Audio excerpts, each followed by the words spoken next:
మా ఇంటి బంగారం మూవీ ఇప్పుడే చూశాను. సినిమా అయితే సూపర్గా ఉంది.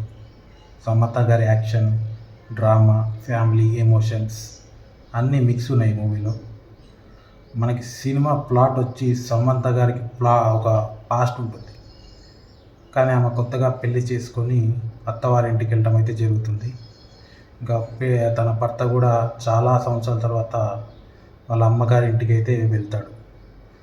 సో ఫైనల్గా తర్వాత ఏం జరుగుతుంది, తన పాస్ట్ గురించి వాళ్ళ ఇంట్లో వాళ్ళకి తెలుస్తుందా, తను ఎలా హ్యాండిల్ చేస్తుంది అన్నది ఈ మూవీ.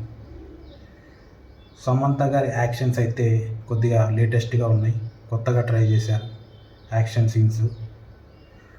డైరెక్టర్ నందిని రెడ్డి గారు మూవీని చాలా బాగా తీశారు.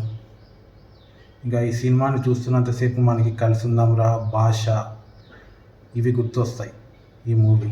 ఈ స్క్రీన్ ప్లే కూడా దాని నుంచి ఇన్స్పైర్ అయ్యి తీశారని డైరెక్టర్ నందిని రెడ్డి గారు అన్నారు.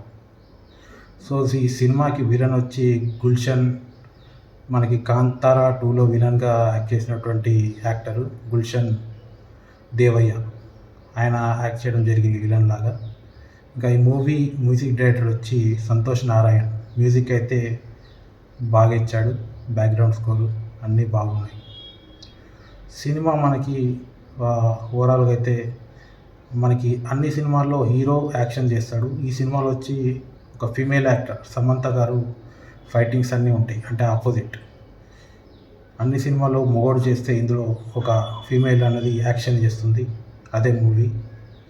సో కొత్తగా కాన్సెప్ట్ అయితే ఉంది. సమంత గారి ఫ్రెండ్ అయితే చాలా బాగా యాక్ట్ చేశారు ఈ మూవీలో. యాక్షన్ సీన్స్ అయితే మనకు కొత్తగా ఉన్నాయి. సో అది గాయస్, నాకైతే మూవీ సూపర్.